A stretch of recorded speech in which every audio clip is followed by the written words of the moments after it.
Everyone, welcome to channel learn with ease.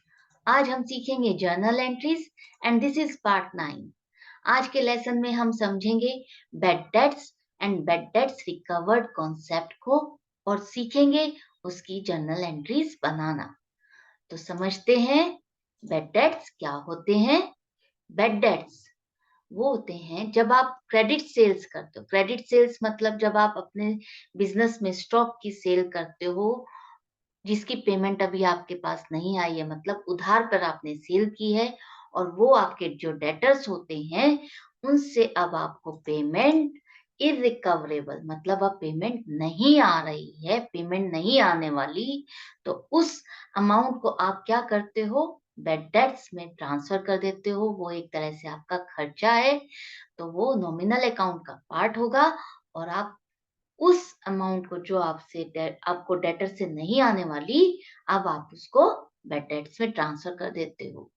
अब दूसरी बात है bad debts recovered. Bad debts recovered क्या है? एक तो बैड डेट्स हो गए।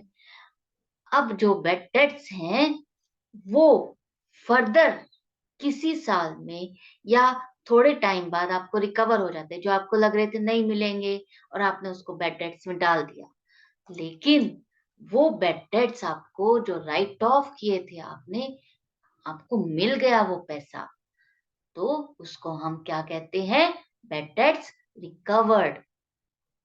बैड डेट्स आपका खर्चा है और बैड डेट्स रिकवर्ड एक तरह से आपकी इनकम हो गई। जिसको आपने खर्चा माना था अब वो आपको वापस मिल रहा है, तो एक तरह से वो आपकी इनकम हो गई। अब आपको यहाँ पर जो मेन पॉइंट याद रखने वाली बात है, बैड डेट्स रिकवर्ड में वही अमाउंट आएगी या वही पेमेंट आएगी जिस अमाउंट को आप पहले बैड डेट्स के नाम से राइट ऑफ कर चुके हो, और वही अमाउंट अब आपको उसी में से ही अमाउंट रिकवर हुई है। ये चीज बहुत इंपॉर्टेंट है जिसको आपको बहुत ध्यान से समझ के और करना है। अब समझते हैं इसको एक एग्जांपल के साथ। Ravi, who owed us rupees 10,000, is declared insolvent and 30 paisa in a rupee is received from his estate. Ravi है जिससे हमको 10,000 रुपए मिलने थे, अब उसका बिजनेस ठप हो गया है, वो दिवालिया हो गया है और उसके बिजनेस से हमको 30 पैसे 1 रुपए में मिल रहा है। 30 पैसे 1 रुपए में मिल रहा है मतलब अब आपको आपकी पेमेंट का सिर्फ 30% अमाउंट ही मिलेगा। तो अब इसकी कैलकुलेशन देखो क्या करोगे। टोटल अमाउंट है 10,000 और 30 पैसे आपको 1 रुपए में मिल रहा है मतलब 30%, जिसकी कैलकुलेशन होगी इस तरह से 30/100 मल्टीप्लाइड बाय 10,000 और अमाउंट आ जाएगी 3,000। तो 3,000 है वो अमाउंट जो आपको रिसीव होगी। तो 10,000 माइनस 3,000 करोगे तो 7,000, जो कि अब आपको पैसे नहीं मिलने वाले, वो अब आपके बैड डेट्स हो गए हैं। तो ये अब आपका बैड डेट्स में ट्रांसफर होगा। एंट्री हो जाएगी आपकी कैश अकाउंट डेबिट, क्योंकि कैश में मिल रहा है आपको, बिजनेस में आ रहा है, तो आप इसको डेबिट करोगे। Cash account debit 3,000। Bad debts क्या है? आपका खर्चा है बिजनेस का।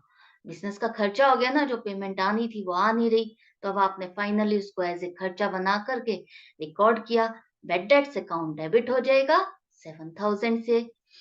अब जो रवि है वो आपका डेटर है, अब उससे आपकी एक तरह से ये फुल एंड फाइनल सेटलमेंट हो गई है।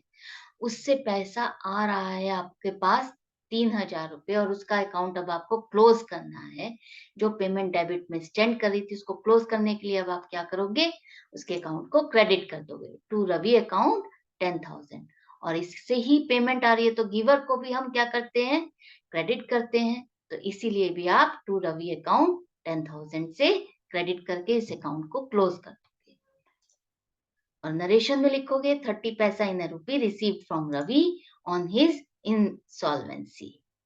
अब देखो आगे, recovered rupees 5,000 from Ravi which were return of last year. अब यहाँ पर ध्यान से देखो, हमें 5,000 रुपए रिसीव हो रहे हैं रवि से, वो वाले पैसे जो कि हमने पिछले साल राइट ऑफ कर दिए थे। यहाँ पर देखो क्लियरली मेंशन है कि जो हमने पैसा पिछले साल as bad debts write off कर दिए थे, उसमें से हमको पैसा मिल रहा है। तो वो हम क्या लिखेंगे अब हम उसकी एंट्री? एक तो कैश में पेमेंट मिल रहा है हमको, तो कैश अकाउंट डेबिट हो जाएगा 5000, और एक तरह से इनकम है, बैड डेट्स जो राइट ऑफ किए थे उसको रिकवर किया हमने, तो to bad debts recovered account हो जाएगा क्रेडिट 5000 से, और आप लिखोगे नरेशन में बैड डेट्स रिकवर्ड। अब समझते हैं इसको और एग्जांपल से। Jet owes rupees 8000, became insolvent, and 40 paisa in a rupee could be received from his estate by check which is deposited into bank. Jet है जिससे हमको 8000 रुपए आने थे, अब वो इंसॉल्वेंट हो गया है और उससे अब हमें 40 पैसा इन रुपी मतलब 40% पेमेंट ही मिल सकती है, और वो भी चेक से मिल रही है जिसे हमने बैंक में डिपॉजिट कर दिया है। तो पेमेंट किससे आ रही है? चेक से आ रही है जिसे हमने डायरेक्टली बैंक में जमा कर दिया। तो डायरेक्टली हम क्या करेंगे? बैंक अकाउंट को ही डेबिट करेंगे। पेमेंट आ रही है बिजनेस में, तो इसलिए हम बैंक को डेबिट करेंगे। पहले अब इसकी कैलकुलेशन देखो। टोटल अमाउंट है 8000, 40 पैसा इन रुपी मतलब 40% मिलना है, तो 40 upon 100 multiplied by 8000 is equal to 3200। मतलब आपको पेमेंट कितनी आ रही है? सिर्फ 3200 की पेमेंट मिल रही है 8000 में से।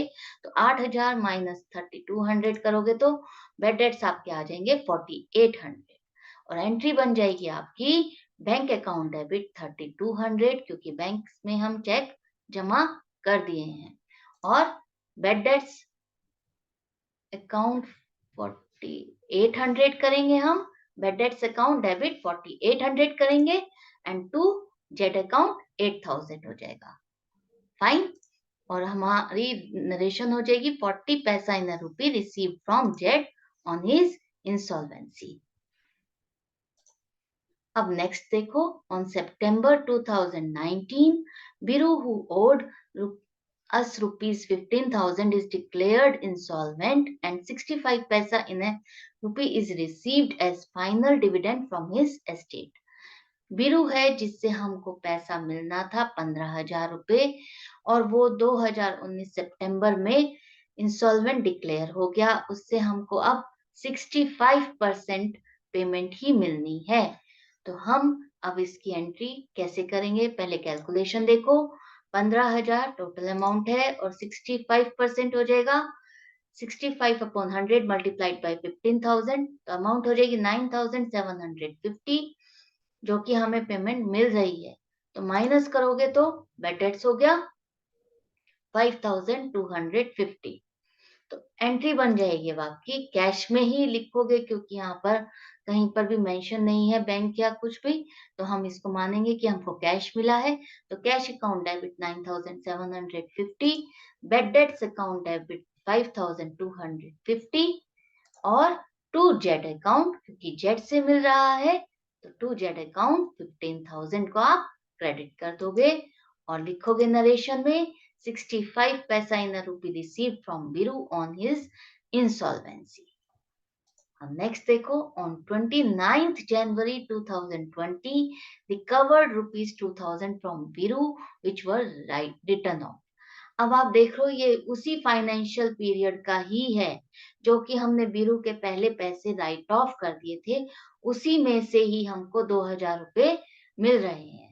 तो मैंने कहा था इसमें कोई टाइम पीरियड कोई स्पेसिफाइड नहीं है रिकवरी का, वो कभी भी रिकवर हो सकता है, उसी फाइनेंशियल ईयर में भी रिकवर हो सकता है, या आगे कभी रिकवर होता है तो हम उसे बैड डेट्स रिकवरी में ही डालेंगे। तो क्या एंट्री हो जाएगी? एक तो आपको कैश में मिल रहा है तो कैश अकाउंट डेबिट हो जाएगा 2000, और बैड डेट्स रिकवर्ड अकाउंट आपका क्रेडिट होगा 2000 से। यहाँ पे भी देखो पहले ही लिखा है विच वर रिटर्न ऑफ, मतलब हमने इस अमाउंट को पहले राइट ऑफ कर चुके हैं एज ए बैड डेट्स, और उसमें से हमको रिकवरी आ रही है। तो नरेशन लिखो बैड डेट्स रिकवर्ड। और एग्जांपल देखो। अप्रैल 2021 में rupees 20,000 receivable from Mahesh are not recoverable, are not recoverable. जो महेश से हमको 20,000 रुपए मिलने थे, वो अब हमको नहीं मिल सकते क्योंकि उसका बिजनेस ठप हो गया है। तो आप यहाँ पर कोई परसेंटेज नहीं लिखी, कुछ नहीं लिखी, मतलब इसका मतलब है कि पूरी की पूरी अमाउंट आपको बैड डेट्स में डालनी है। तो बैड डेट्स अकाउंट डेबिट हो जाएगा 20,000 से, टू महेश अकाउंट हो जाएगा 20,000। Amount receivable from Mahesh is written off as bad debts. पूरा का पूरा खर्चा हो गया है वो, तो इसलिए हमने बैड डेट्स को डेबिट किया है। और महेश का अकाउंट हमको क्लोज करना है, उसके अकाउंट के अमाउंट को हमने ट्रांसफर कर दिया बैड डेट्स में, तो इसीलिए महेश अब आपका क्रेडिट होगा यहाँ पर। अब देखते हैं, on 12th June 2022 recovered rupees 8,000 from Mahesh which were written off। अब जो हमने राइट ऑफ कर दिए थे महेश के हम पैसे पूरे के पूरे 20,000 पिछले साल, क्योंकि हमारा फाइनेंशियल ईयर 31 मार्च को खत्म हो जाता है, तो इट मीन्स ये नेक्स्ट ईयर हमको रिकवरी हुई है। और ये 2022 में हुआ है, वो 2021 में हमने बैड डेट्स में डाला था। तो अब वो अमाउंट अब हमको रिकवर हो रही है। तो अब क्या करें हम, कैश अकाउंट को डेबिट करोगे to bad debts account, bad debts recovered account को आप क्रेडिट करोगे 8,000 से, और नरेशन लिखोगे bad debts recovered. Very simple. I hope आपको ये कॉन्सेप्ट बहुत अच्छे से समझ में आ गया है। तो अब है बारी लास्ट वीडियो के क्वेश्चन के आंसर की। मैंने पूछा था आप इन ओपनिंग बैलेंसेस को कि बैलेंसिंग फिगर में आपके पास क्या आएगा, क्या फाइंड करोगे आप, जो बैलेंसिंग फिगर है उसको आप क्या कहोगे और वो कितने अमाउंट की है। तो आंसर है इसका कैपिटल ₹1,00,000। यहाँ पर देखो एसेट्स का टोटल है 1,11,000 और लाइबिलिटीज है आपकी सिर्फ 11,000। तो मतलब जब भी एसेट्स ज्यादा होंगी और लाइबिलिटीज कम होगी, तो एसेट्स माइनस लाइबिलिटीज जब हम करते हैं तो हमारे पास क्या आता है, कैपिटल। तो यहाँ पर 1,00,000 रुपीज का बैलेंसिंग फिगर आ रहा है और वो है कैपिटल। अब देखते हैं आज के वीडियो के क्वेश्चन को। आपको इसको आंसर करना है मुझे कमेंट बॉक्स में, और इसका आंसर मैं आपको दूंगी नेक्स्ट वीडियो में। तो आंसर जानने के लिए नेक्स्ट वीडियो जरूर देखिए। तो ये क्वेश्चन है, सना owes us ₹12,000, became insolvent and 40 पैसा in a rupee could be received from her estate। तो सना है यहाँ पर जो कि जिससे हमको पैसे आने थे 12,000 रुपीज, और अब वो इंसॉल्वेंट हो गई है और उससे 40 पैसे आ रहा है रुपी में उसकी एस्टेट से। तो अब आपको मुझे इसकी जर्नल एंट्री कमेंट बॉक्स में लिख के बताना है। I hope you are enjoying and learning very well. तो जाने से पहले चैनल को सब्सक्राइब कर दो, लाइक करो और शेयर करो अपने फ्रेंड्स में। बेल आइकन को प्रेस कर दो ताकि आपको हर वीडियो के आने के बाद नोटिफिकेशन मिल जाए। तो आज का लेसन यहीं पर एंड करते हैं, नेक्स्ट वीडियो में मिलेंगे। Till then good bye and take care.